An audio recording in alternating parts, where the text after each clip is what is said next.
ओम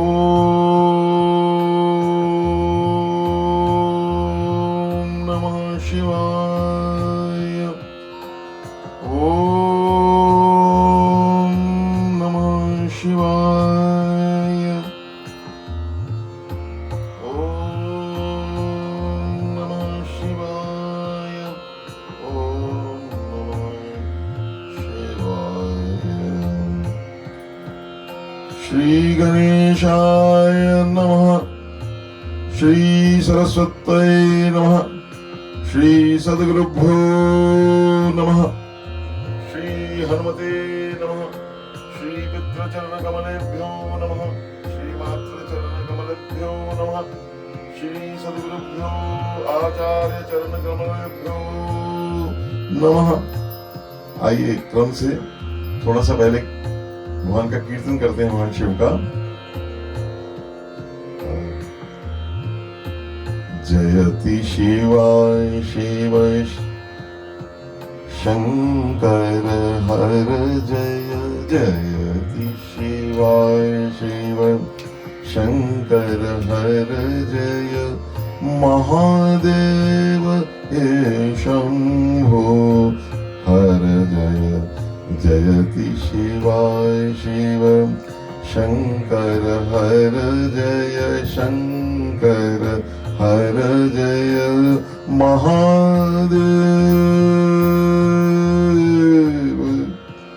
महादेव महादेव महादेव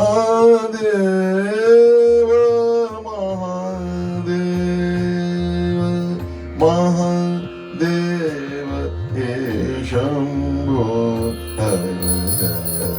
जयति शिवाय शिव शंकर हर जय। हे शंकर हर जय। हे गिरितनय नीलकंठ जय। हे गिरितनय नीलकंठ जय। जगदम्बे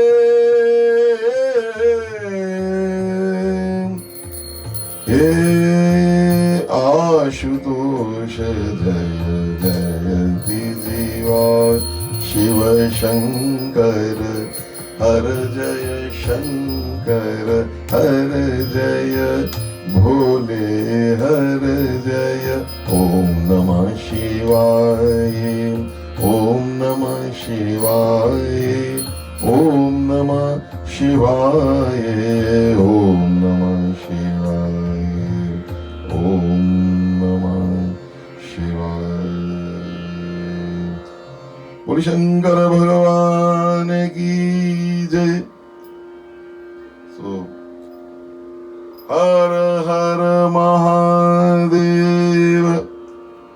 तो आज हम महाशिव पुराण के जो महात्म्य का हम वर्णन कर रहे हैं, इसका आनंद ले रहे हैं। तो इसके जैसे सप्त संहिता है, 7 संहिता है, उसी प्रकार महात्म्य के भी 7 भाग हैं। 5 भाग आपके सामने हमने प्रस्तुत किए, और उसमें जिन जिन भक्तों पर कृपा हुई, बिंदु और चंचुला पर कैसी कृपा हुई, वो आपने 4थे और 5वें अध्याय में सुना। और उससे पहले उसका क्या वर्णन है कि साक्षात शिव स्वरूप है, भगवान शिव का ये वांगमय स्वरूप है, भगवान शिव इसके अंदर रहते हैं। ये सब हमने आज सुना। अब आगे की कथा, आज से ये शिव पुराण की श्रवण की क्या विधि है, ये इसका अधषष्ठो अध्याय है। ये इसका षष्ठ माने 6वां अध्याय है, 6th। तो सबसे पहले शौनक उवाच। सबसे श्रोता वक्ता ज्ञान निधि कथा राम की कथा भोले की गूढ़। बहुत गूढ़ कथा है महाराज। तो आइए हम हनुमान जी से प्रार्थना करते हैं, शिव रूप में भगवान सीताराम जी के चरणों में प्रार्थना करके भगवान श्री सीताराम जी को ही ये उनके अति प्रिय जो उनके सेवक भी हैं, सखा भी हैं, स्वामी भी हैं, उनका ये सुंदर चरित्र सुनाते हैं जो साक्षात शिव ही है और भगवान शिव के द्वारा ही विरचित है। और सनकादिक से परंपरा से इनको सूत जी को मिला। सूत जी को से शौनक जी पूछ रहे हैं हम सब जीवों के लिए। तो शौनक बोले, सूत सूत महाप्राज्ञ व्यास शिष्य नमोस्तुते, धनस्तवम शैव वर्योसी वर्णनीय महद्गुणः। शैव वर्योसी, आप शिव भक्तों में श्रेष्ठ हैं, आप धन्य है, धन्यस्तम। और आपका जो भगवान शिव के जो महान गुण हैं उनको वर्णन के लिए आप ही योग्य हैं। महाप्राज्ञ, आप महाप्रज्ञावान हैं, आपकी प्रज्ञा अत्यंत उन्नत है, प्रज्ञा जागृत है। व्यास शिष्य, आप वेद व्यास जी के शिष्य हैं, यहां से उनकी परंपरा से प्राप्त हो रहा है। किसी शिष्य की जो गुणवत्ता है, उस शिष्य का जो गुण है, उसके गुरु कौन है उससे पता चलता है। ऐसे ही एक बार एक बड़े महान हमारे भारत के महान पुरुष हुए, तो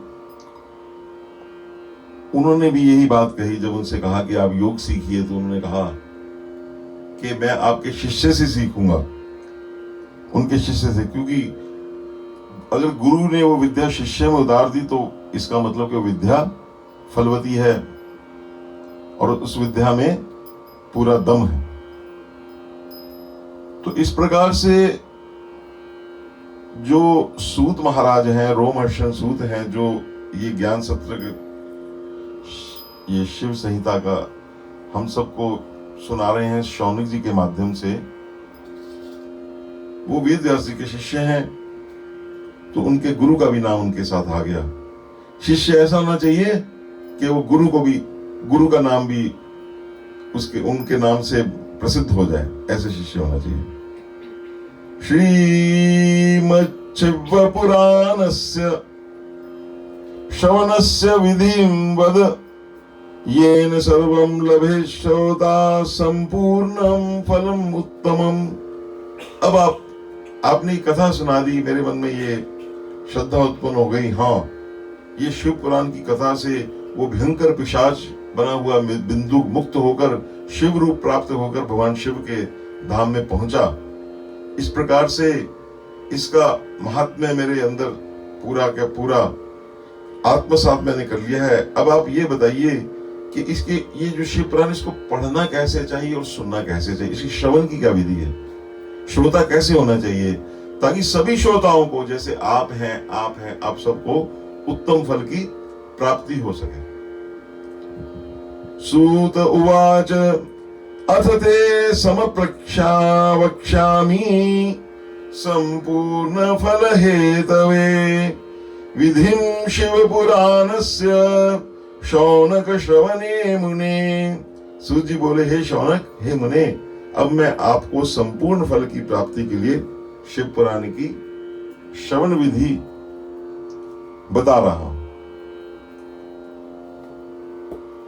ये सूत जी अब कह रहे हैं, कहते सबसे पहले क्या करो, दैवज्ञं च समाहूय संतोष च जनान्वितः, मुहूर्तं शोधय शुद्धं निर्विघ्नेन समाप्तये।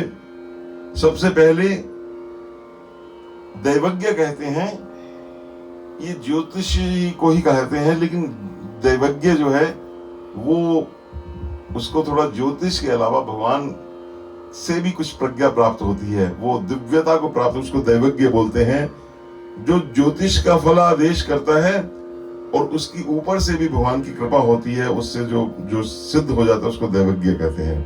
तो पहले तो किसी ज्योतिषी को बुलाकर दान मान से संतुष्ट करके अपने सहयोगी लोगों के साथ बिठाकर, क्योंकि ये जो जनानाम सहयोगन, जो इतने बड़े आयोजन होते हैं उसमें सहयोगियों की भी आवश्यकता होती है, इसलिए आप सबकी आवश्यकता है महाराज। तो बैठकर बिना किसी विघ्न बाधा के कथा की समाप्ति होने के उद्देश्य से शुद्ध मुहूर्त का अनुसंधान कराएं।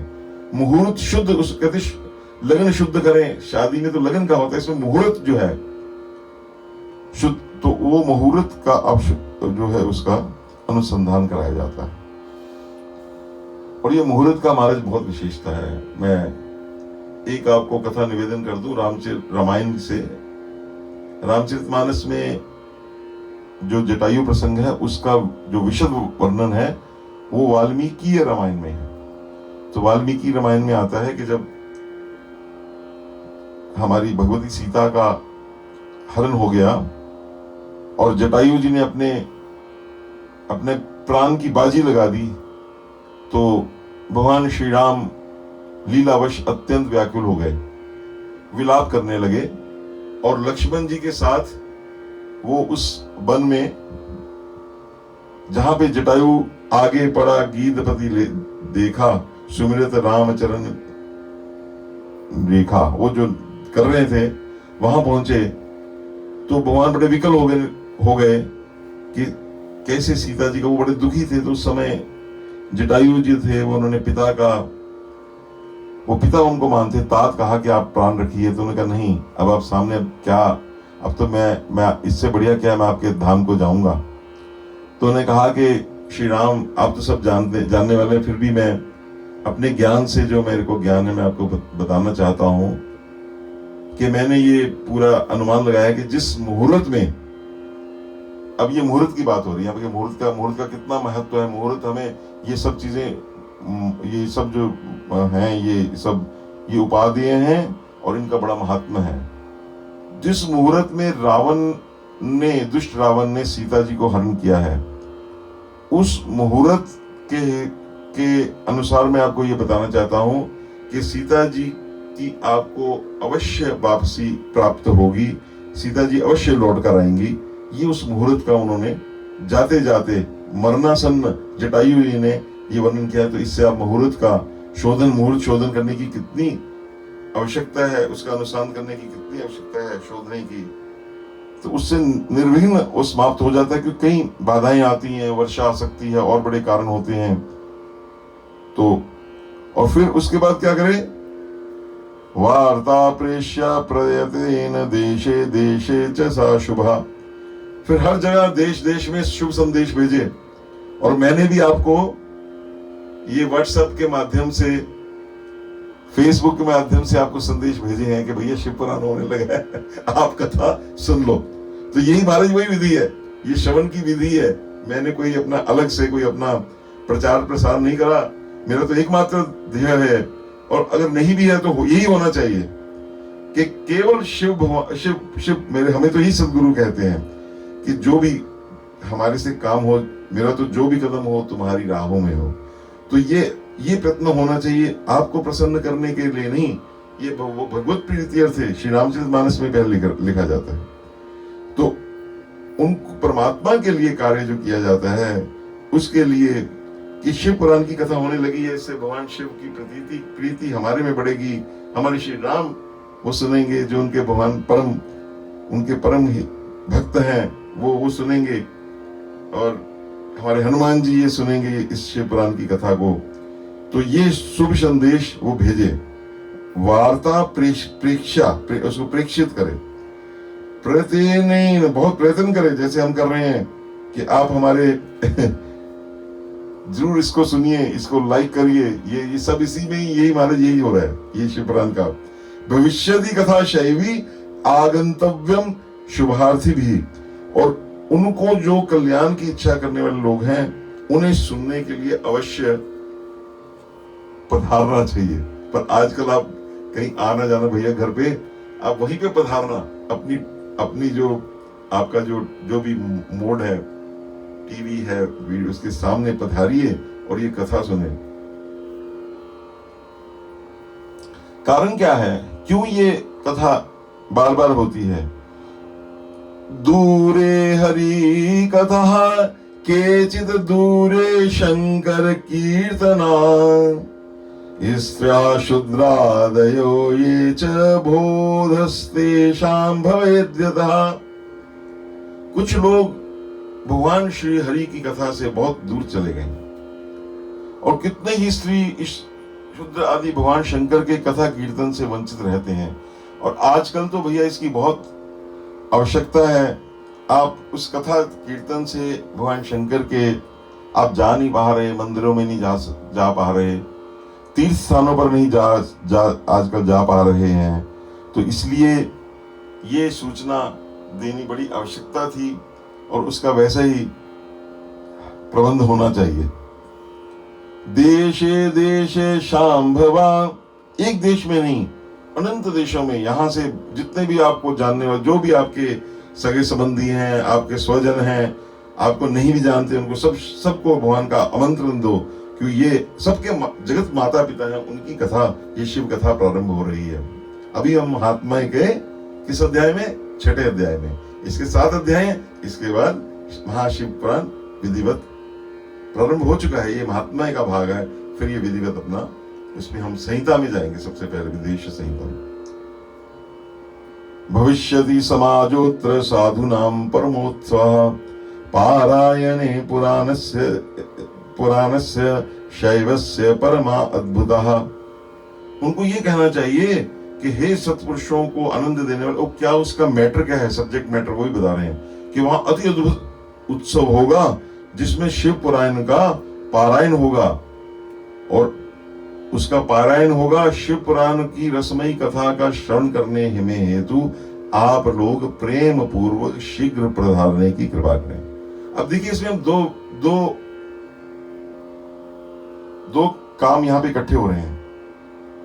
एक तो संस्कृत में पारायण हम कर रहे हैं, हिंदी में भी पारायण कर रहे हैं, साथ में उसकी पारायण और उसकी जो भी टूटे भावों से मैं व्याख्या भी साथ में उसको और भी आपके लिए और सुगम कर रहा हूं, अपने लिए सुगम कर रहा हूं।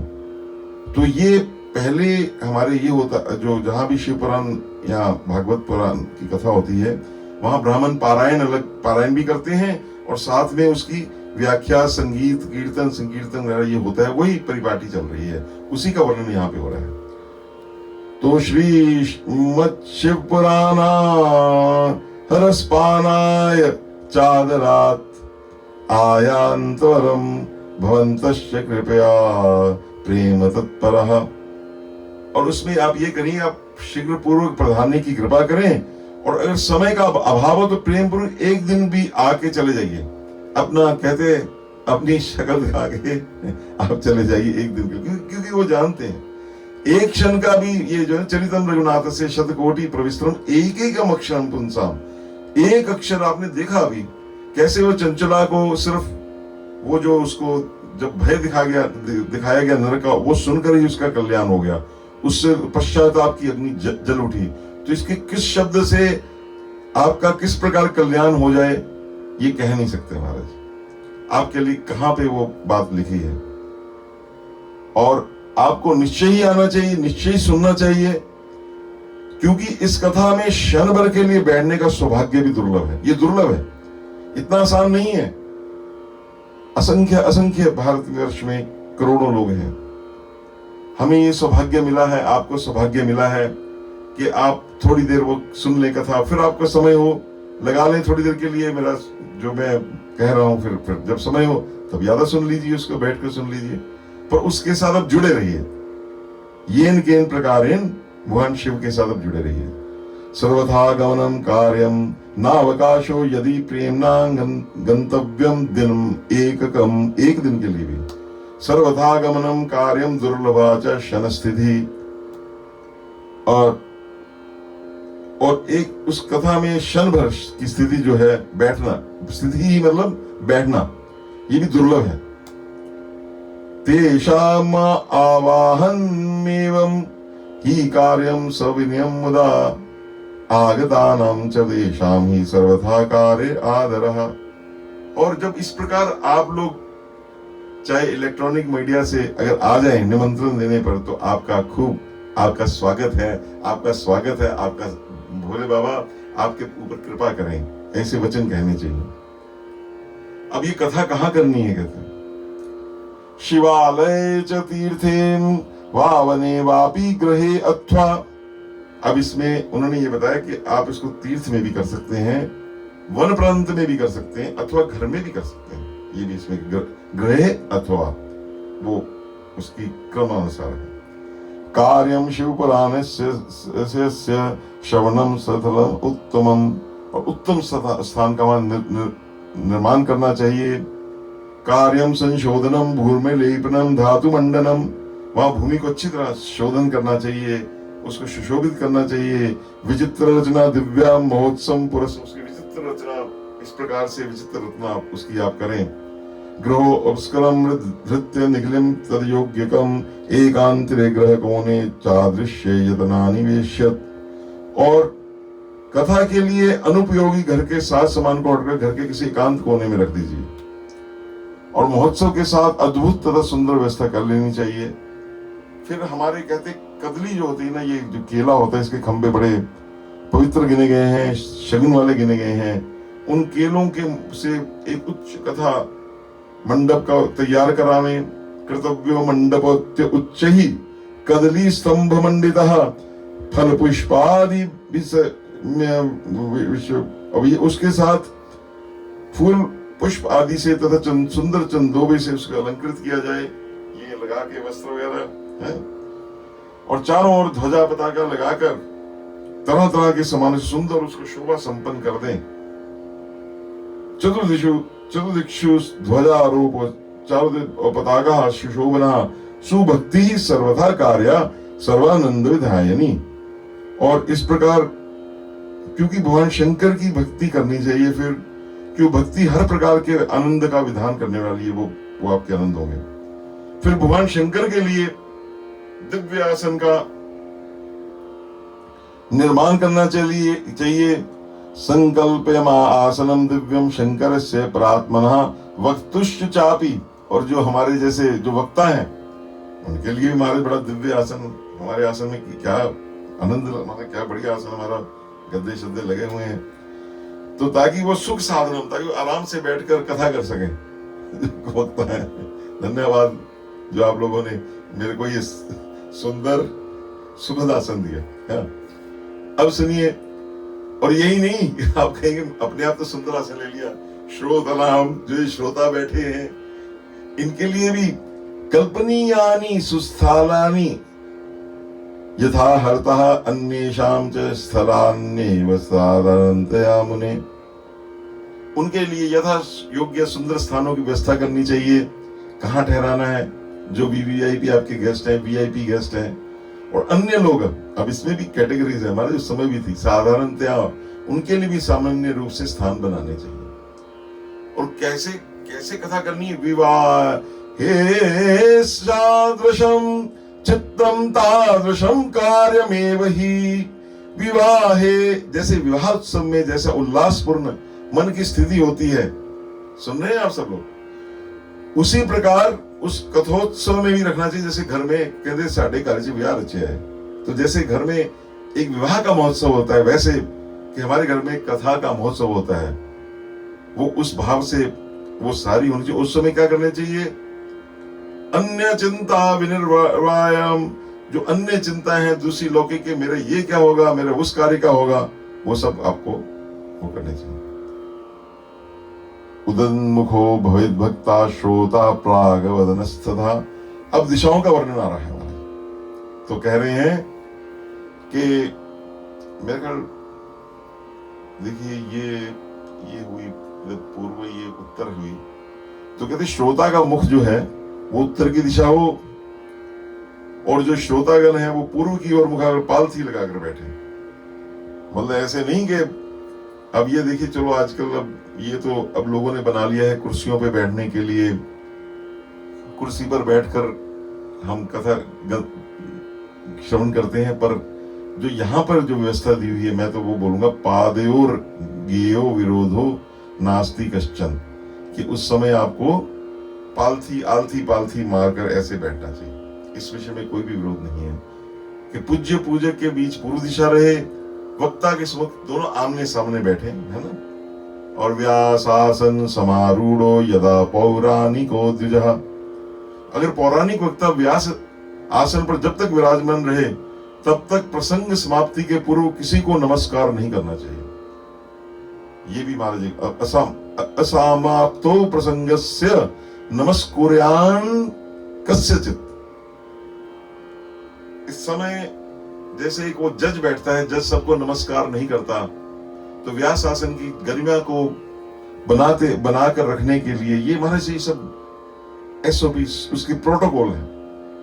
तो उसको ये प्रोटोकॉल में आता है कि जैसे मैं ये व्यास आसन में, तो मेरे को हर किसी आइए भाई साहब नमस्कार जी, आइए भाई साहब नमस्कार जी, हाँ जी भाई साहब आओ जी, हैं जी गुप्ता जी बैठो, ये व्यास आसन का कार्य नहीं है।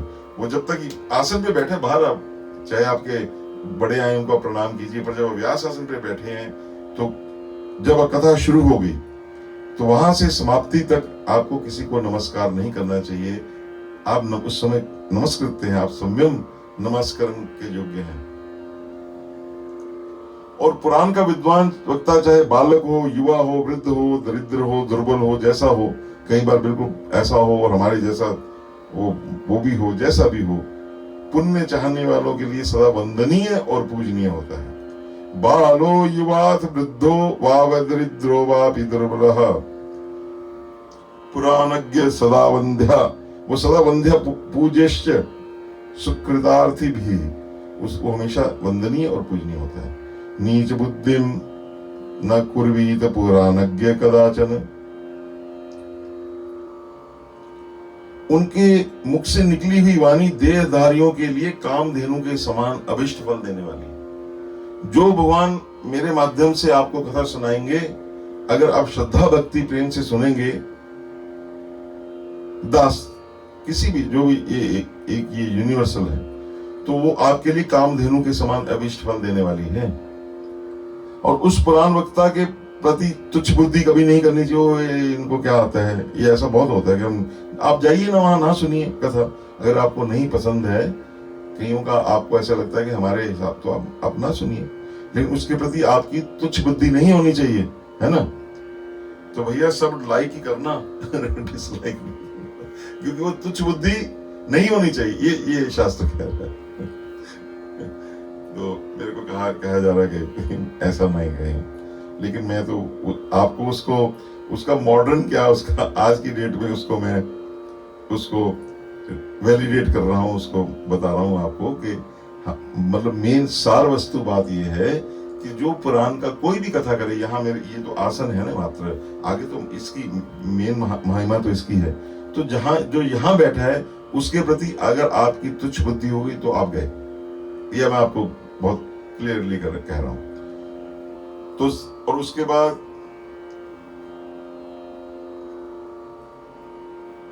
गुरुवः सन्ति बहवो जन्मतो गुणतश्च वै परो गुरुः पुराणज्ञस्तेषां मध्य विशेषतः।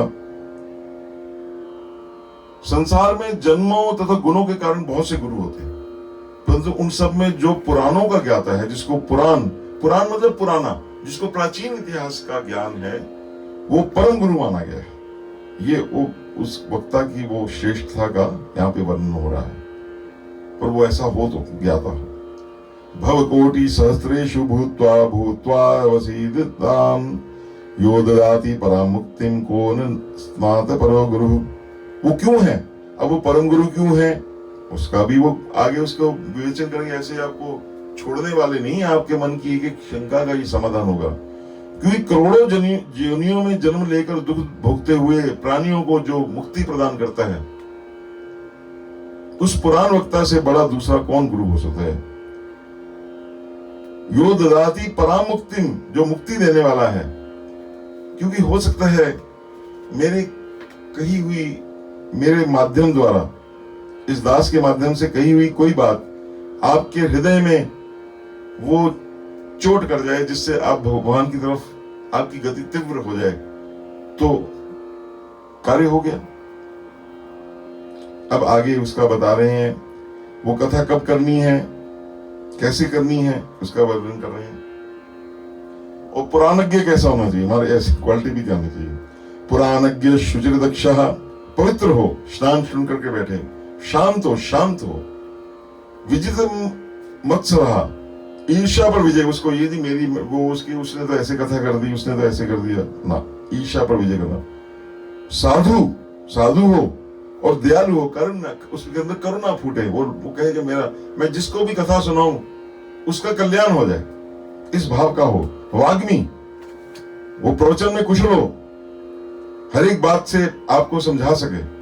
वदेत पुण्य कथा मीमाम, और इस पुण्यमयी कथा को करें।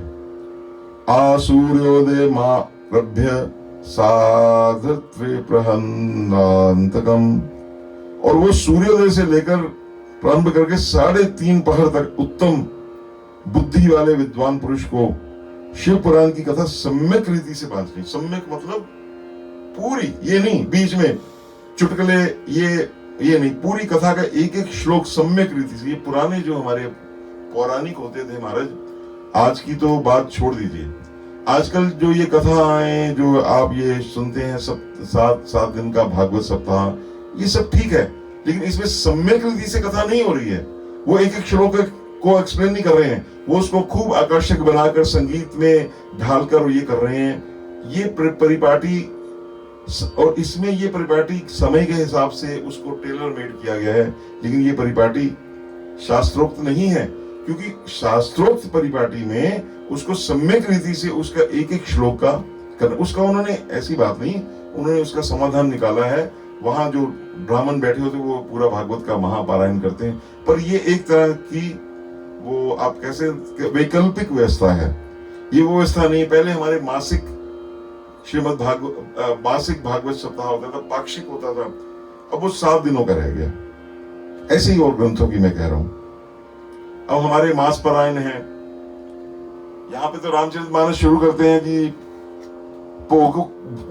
कदों पाना है जी, वो अभी शुरू नहीं होगी रामचरितमानस, वो सबका ध्यान होगा कि इसका जल्दी से जल्दी इसका करके हम भोग डालें, ये नहीं, उसको सम्यक रीति से पढ़ना चाहिए उसको।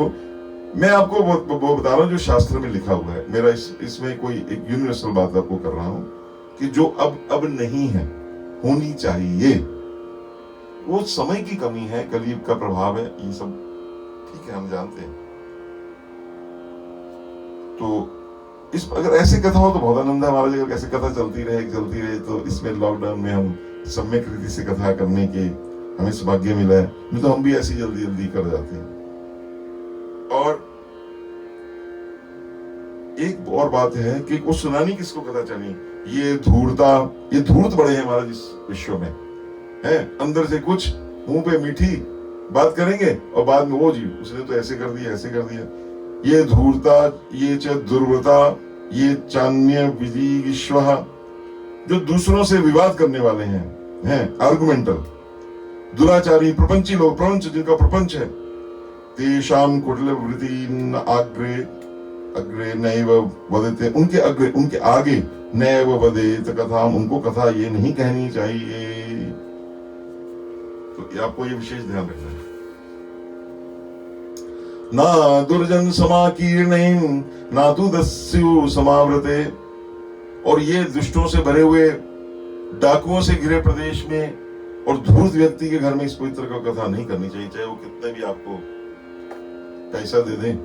पर कई बार डाकू भी कथा सुन लेते हैं महाराज, एक आपके वो थोड़ा आपका इंटरेस्ट बना रहे, और मैं तो किसी भी कथा में मैं अपने पिताजी और अपने पलस्कर जी का जो मेरे सिर पर हाथ है उसको कभी भूलता नहीं हूं। तो एक बार पंडित विष्णु दिगंबर पलस्कर जी के सुपुत्र डीवी पुलस्कर, उनके बेटे बसंत पुलस्कर जी से मेरी आज भी उनसे हमारा वार्तालाप चलता रहता है। एकमात्र उनके पुत्र, उनके आगे एकमात्र पुत्र। तो दत्तात्रेय विष्णु पुलस्कर जो थे, आपने उनके सुने हैं भजन, पायो जी मैंने राम रत्न जब जानकी नाथ आए सुने हैं। तो एक बार वो ऐसे ही कहीं उनका गायन का प्रोग्राम था, तो रास्ते में उनकी गाड़ी आ रही थी, उनको किडनैप कर लिया डाकुओं ने।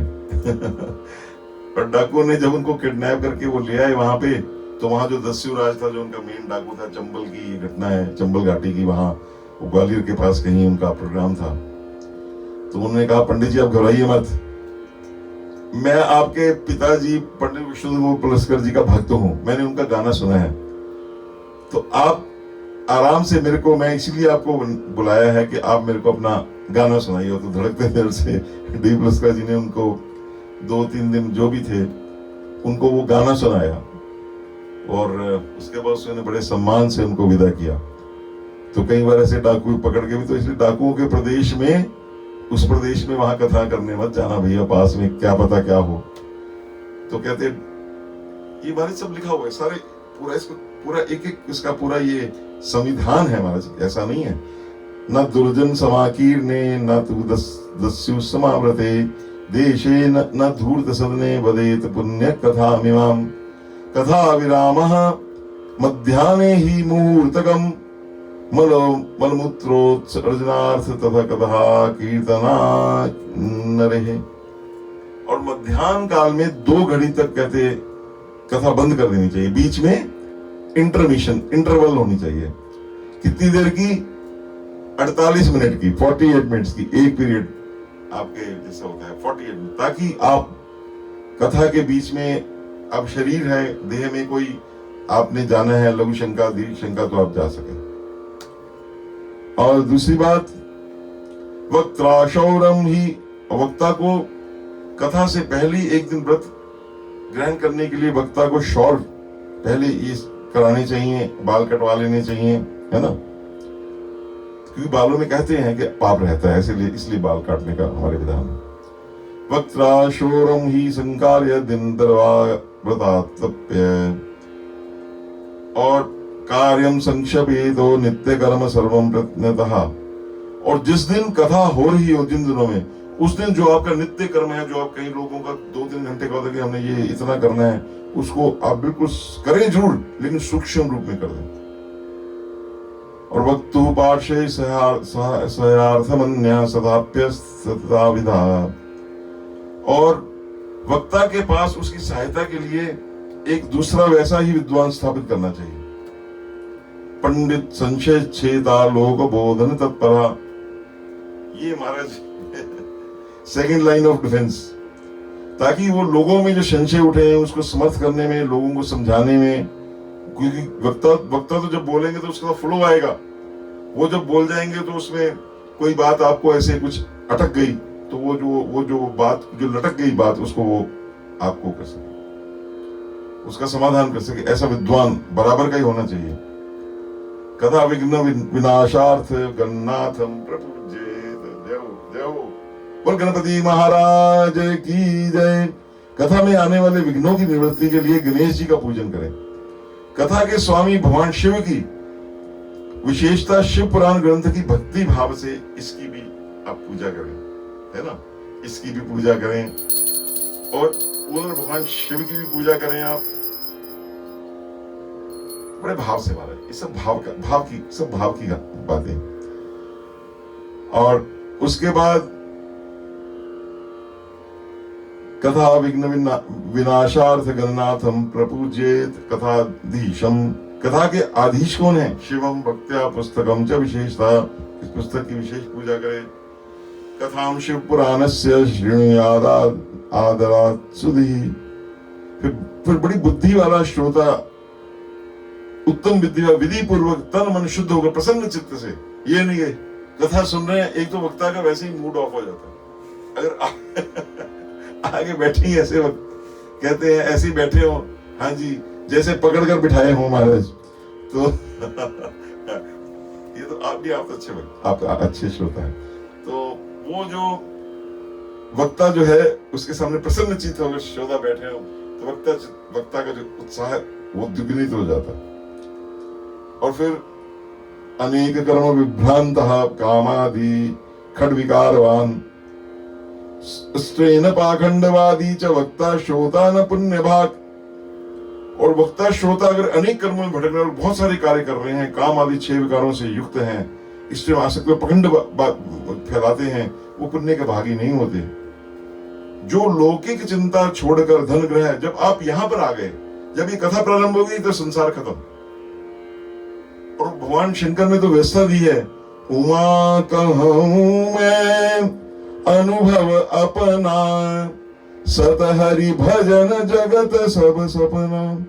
तो वो कथा में इस प्रकार लोक चिंता धनागार पुत्र चिंता कथा चित्ता शुद्धमति स लभेत फलम उत्तमम। तो वो उत्तम फल की प्राप्ति होती है जो इस प्रकार अपना शुद्ध बुद्धि से इसमें मन लगा के रखता है। अब कौन से श्रोता पुण्य के भागी होते हैं, किनको पूरा फल मिलता है? श्रद्धा भक्ति समायुक्ता नान्य कार्येषु लालसः। नान्य में ना कार्येषु लालसा, और कार्यों में लालसा ना हो, श्रद्धा भक्ति से युक्त हो। वाग्यतः मतलब मौन धारण करके, ये नहीं बीच में बातें कर रहे हैं। कई बार आप देखते हैं कि कथा में जो श्रोता होते हैं उनको फिर मना करना पड़ता है कि महाराज आपस में आप मत बात करिए, आप बात नहीं करिए आपस में, है ना। वाग्यतः शुचो विग्रह, विग्रह ना हो, है 2-2 मिनट के बाद है घड़ी देखे जी, वो बेचारे वक्ता कहेगा महाराज ये तो ऐसा ना हो, शांत हो गए। ये सब महाराज के गुण है श्रोता के, वो पुण्य भागना। अरे ऐसे श्रोता, तभी कहते श्रोता वक्ता, कोई श्रोता भी ज्ञान निधि का जो ऐसा करता है। तो अवक्ता ये कथाम पुण्याम शृण्वन्ति नाम नराधमः तेषां श्रवणजं नास्ति फलम दुखम भवे भवे। तो जो नराधम भक्ति रहित होकर इस पुराण पुण्यमयी कथा को सुनते हैं, उन्हें श्रवण का कोई फल नहीं मिलता और वो दुख पाते रहते हैं। असंपूज्यम पुराणम ये यथाशक्त्या हुआ पायन ही शृण्वन्ति माम कथाम मूढ़ा श्रीदरिद्रा न पावना। जो यथाशक्ति उपचारों से इस पुराण की पूजा नहीं करते, वो ऐसे ही सुनते रहते हैं कि कोई बात नहीं जी, वो अपवित्र होते हैं, दरिद्र होते हैं। कथायम कथ्यमानायम गच्छन्ते अंतर ये नरः भोगांतरे प्रणश्यन्ति तेषां दारादि संपदा। कुछ लोग ऐसे होते हैं कथा के बीच में ही ना तो उसको प्रणाम करते हैं वक्ता को, उठ के चले जाते हैं महाराज, है ना। जो ऐसे उठकर चले जाते हैं उनकी सब संपत्तियां नष्ट हो जाती है ना। और एक बात और भी बड़ी सुंदर यहाँ पे कही है। अब महाराज ये बात, अब ये जिन्होंने पगड़ियां धारण के कथा करी है ना, वो भी सुन ले भाई। यह जो पगड़ियां डालकर कथा सुनते हैं ना, क्योंकि वो कहते हैं कि वो सब पापी और उनकी कुल कलंकी पुत्र उत्पन्न होते हैं। तो महाराज जी अपनी पगड़ी पूड़ी डालोगे, आपकी पगड़ी आप विनीत भाव से नम्र होकर कथा सुनिए। मस्तका ये च हिण्वन्ति मां कथा नरः तत्र पुत्राश्च प्रजायन्ते पापिना कुल दूषका। और कई लोग होते हैं कथा करते हुए तांबूलम भक्षन्तु ये शृण्वन्ति मां कथा नरः, जो पान चबाते हुए इस कथा को करते हैं, उन्हें नरक में यमदूत फिर उनको क्या खिलाते हैं, वो अब मैं यहाँ पे नहीं बोलता, यहाँ पे उसको बोला गया है सविष्ठाम उनकी अपनी ही विष्ठा खिलाते हैं, खाद्य उनका खाना त्या नरके यम किंग करा, उनकी खूब सेवा वहां पे होती, खाना पीना उनको डिशेस मिलती हैं, है ना। और जो लोग वक्ता से भी ऊंचे आसन पर बैठकर कथा करते हैं, वो कौवे बनते हैं। जैसे कौवे ऊपर बैठे रहते हैं ना, वो कौवे बनते हैं। ये मारे सबसा ये जे तुंगासनारूढ़ः शृण्वन्ति मां कथा नरः, ऐसे जो कथा ऊपर चढ़ के सुनते हैं। भुक्त्वा ते नरकान् सर्वास्ततः काका भवन्ति ही, वो काका वो नहीं चाचा, काका मतलब काक योनि में। ये वीराध्यस्तनारूढ़ा शृण्वन्तिं कथा शुभम भुक्त्वा ते नरकान् सर्वान् विश्विक्षा भवन्ति वै। जो वीर आसन लगा के कथा सुनते हैं कि बड़े हम महान हैं, इस वक्त वे अनेक नरकों को भोगकर विष वृक्ष का जन्म ले पाते हैं। सर्वाणि विष वृक्षा भवन्ति वै। असंप्रम्य वक्तारं कथा शृण्वन्ति ये नरः भुक्त्वा ते नरकान् सर्वान् भवन्ति अर्जुन पादवः। जो कथा सुनाने वाले पौराणिक को अच्छी प्रकार प्रणाम किए बिना जो लोग कथा सुनते हैं, कई लोग ऐसे आगे बैठ जाते हैं, वो ठीक है सुना है इसको बड़ा जानते हैं। ऐसे जो कथा सुनते हैं प्रणाम नहीं करते, जो व्यास आसन पर बैठे हैं, वो कहते सभी नरकों को भोगकर कहा क्या बनते हैं, अर्जुन वृक्ष। फिर उनकी छाल की क्या बनती है, चाय बड़ी सुंदर, वो हृदय को शांति देती है, ऐसे कहते हृदय की बड़ी अच्छी होती है। वो उनका भी छाल, उनकी खाल जो है ना वो उड़ाई जाती है। ये सब महाराज शास्त्र का है, मेरा इसमें कुछ नहीं, जो कुछ है सो तो। अनातुरः श्यानाम ये ऋण्वन्ति मां कथां नरः भुक्त्वा ते नरकान् सर्वन् भवन्ति जगदादयः। अब जो लोग लेट कर ये कथा सुनते हैं हमारे इसमें उनका भी वर्णन आ रहा है, जो महाराज बड़े तकिए लगाकर सुनते हैं कथा है, वो सब नरकों में भोकर अंत में अजगर बन जाते हैं। वहां आराम से बैठकर फिर कथा सुनिए, अजगर बनकर, है ना, वो जैसे अजगर लेटा रहता है ना, वो लेटे रहते हैं। वक्तु समासनारूढ़ा ये शृण्वन्ति कथामिमाम। अब ये तो ऊंचे वालों की बात होगी, वो कहते बराबर भी नहीं बैठे उसके। अगर बराबर का आसन है तो कहते गुरु अल्पसमम पापम प्राप्यते नारकै सदा। तो जैसे कहीं गुरु की शैया पर ही शयन कर लेते हैं, जहां गुरु लेटे हैं, उनको जैसा पाप, हाँ गुरु अगर आज्ञा दे तो गुरु आज्ञा समना सुसाहिब से, वो अलग बात है। पर वैसे ही गुरु जी भी लेटे हैं, वो भी चेला जी भी उसी शैया पर जाकर लेट जाते हैं महाराज, गुरु जी की आज्ञा नहीं लेते, उनको भी बहुत पाप लगता है। ये निदंती च वक्तारम कथाम चेमं सुपावनीम। जो इस पवित्र कथा वक्ता की निंदा करते हैं कि क्या है, वो क्या बनते हैं, भवंती शुनका, कुत्ते बनते हैं, है ना। 100 जन्म दुख पहले भोगकर फिर कुत्ते का जन्म, पहले नहीं मिलता, पहले जुदाई होती है। दुखम जन्म शतम ही ते। और जो कथायाम वर्तमानायाम दुर्वादम ये वदंती ही, और कथा के बीच में जो गंदी बातें बोलते हैं, गाली निकालते हैं, ये वो घोर नरक करने के बाद क्या बनते हैं, गधे बनते, गधे। भुक्त्वाते नरकान घोरान भवंती गदर्भास्तथा। तुम्हारे सारे यहीं से निकले हुए हैं ये सब जो आप देखते हैं, गधे सुअर वगैरह। अब सुअर भी आएंगे इसमें, वो सुअर कौन बनते हैं। कदाचिन्नापि शृण्वन्ति कथामेतं सुपाविनीं भुक्त्वा ते नरकान घोरान भवन्ति वनसूकरः। वो जंगली सुअर बनते हैं जो इस पवित्र कथा का कभी भी श्रवण नहीं करते। और ये तो बनते हैं जंगली सुअर। और जो गांव के सुअर, जो गांव में घूमते हैं, वो कौन से बनते हैं, जो दुष्ट कथा के में विघ्न डालते हैं बिना बात के।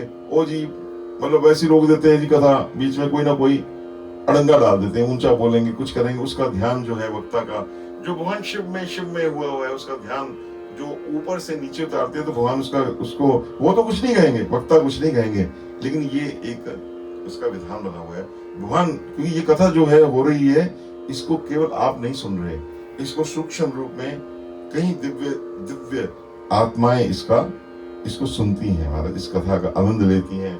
हमारे ये सब लोग, हमारे जब कथा होती है, ये बिगुल बज जाता है भगवान शिव का, तो ये सब लोग कथा सुनते हैं। तो इस प्रकार एवं विचारे शुद्धात्मा श्रोता वकृत सुभक्तिमान। इसलिए श्रोता को वक्ता के प्रति भक्ति भाव रखकर कथा श्रवण हेतु रही भवेत प्रीत्योद्यत सुधि। तो इस प्रकार भक्ति भाव से आपको कथा का श्रवण करना चाहिए। तो मतलब इसका सारा सार ये है कि कोई भी अगर आपने सुनना है, उसको प्रेम भक्ति और आदर से सुनिए, उसमें एनालिटिकल नहीं हुई है। ये भगवान शिव की कथा है, बस इस मानकर, जैसे भगवान हमारे हनुमान जी जिस प्रकार कथा सुनते हैं, उसी प्रकार कथा सुननी चाहिए। कथा विघ्न विनाशार्थम गणेशम पूज्येत पुरा मतलब पहले, सबसे पहले गणेश जी की पूजा होनी चाहिए। नित्यम समपाद्य संक्षेपात पाश्चातम समाचरित। अब ये वक्ता के लिए बताया गया है। नित्य कर्म करे, संपन्न संक्षेप में कर ले, प्रायश्चित करे। फिर नवग्रहांश संपूज्य सर्वोतभद्र देवतम। फिर सर्वतोभद्र देवता जो हमारे नवग्रह हैं, उन सबकी पूजा करे।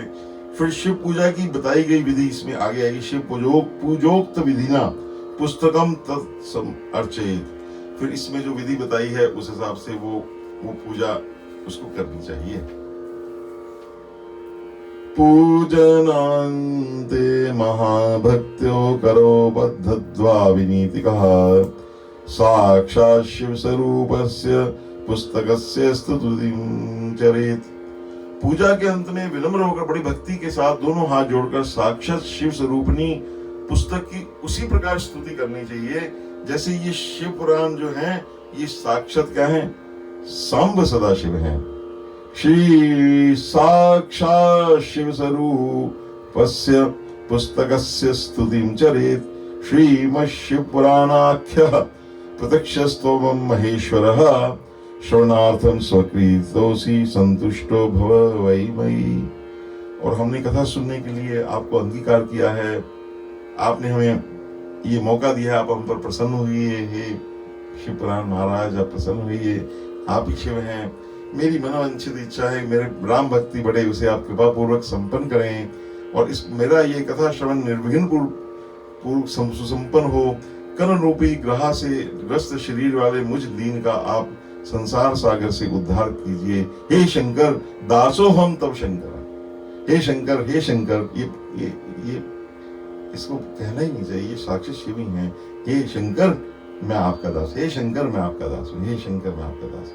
भवाब्धिमग्नम दीनम मां समुद्धर भवार्णवात् करम गृहीतांगम दासोहम तव शंकर। एवं शिव पुराणम ही साक्षात शिव स्वरूपकम। ये इस प्रकार साक्षात शिव स्वरूप इस शिव पुराण की दीनता पूर्वक स्तुति करते हुए वक्ता को पूजा प्रारंभ करनी चाहिए। शिव पूजा की विधि कैसे है?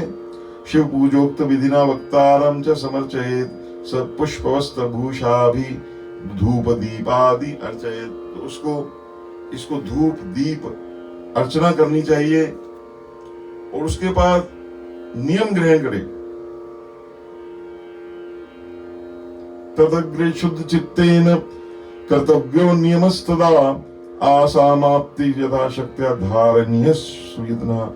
जो नियम धारण करे कि मैं ये नियम करूंगा, वो कथा समाप्ति पर्यंत यथाशक्ति उसका हर प्रकार से पूजन करे। व्यास रूप प्रबोधाग्रे शिव शास्त्र विशारदः। उसके बाद कथावाचक को व्यास की प्रार्थना करे।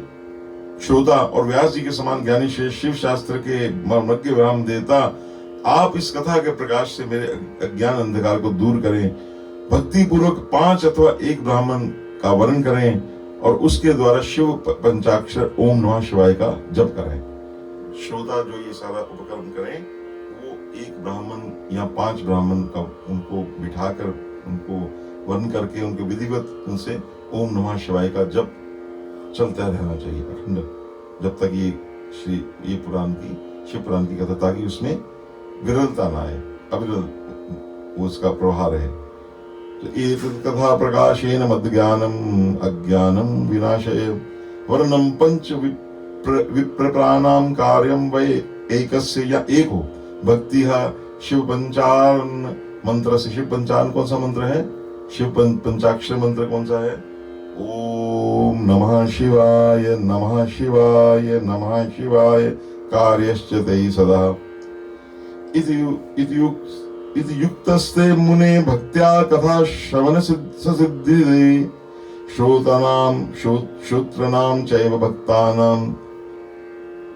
ये कहकर वो बोले, हे मुने, मैंने भक्ति श्रोताओं द्वारा भक्ति पूर्वक कथा श्रवण की उत्तम विधि आपको बता दी। अब आप और क्या सुनना चाहते हैं? तो ये इस प्रकार से ये जो 6वां अध्याय है ये समाप्त होता है। इति श्री स्कांदे महापुराणे शिव पुराण महात्म्ये श्रवण विधि वर्णनम नाम 6वां अध्याय। बोल शंकर भगवान की जय। तो ये इस प्रकार से ये अध्याय ये आज का समाप्त हुआ। आइए 2 मिनट के लिए भगवान शिव का नाम लेकर हम इसको विधिवत बना दें। ओम नमः शिवाय, ओम नमः शिवाय, ओम नमः शिवाय, ओम नमः शिवाय, ओम नमः शिवाय, ओम नमः शिवाय, ओम नमः शिवाय, ओम नमः शिवाय, ओम नमः शिवाय, ओम नमः शिवाय। इति श्री स्कंद महापुराणे शिव पुराण महात्म्ये श्रवण विधि वर्णनम नाम 6वां अध्याय। इस प्रकार श्री स्कंद महापुराण के अंतर्गत शिव पुराण महात्म्य में श्रवण विधि वर्णन नामक 6वां अध्याय पूर्ण। वो शंकर भगवान की जय। श्री राधाधिराज रामचंद्र महाराज की जय। गोपाल कृष्ण महाराज की जय। नमः पार्वती पदे। हर हर महादेव, हर हर महादेव, हर हर महादेव।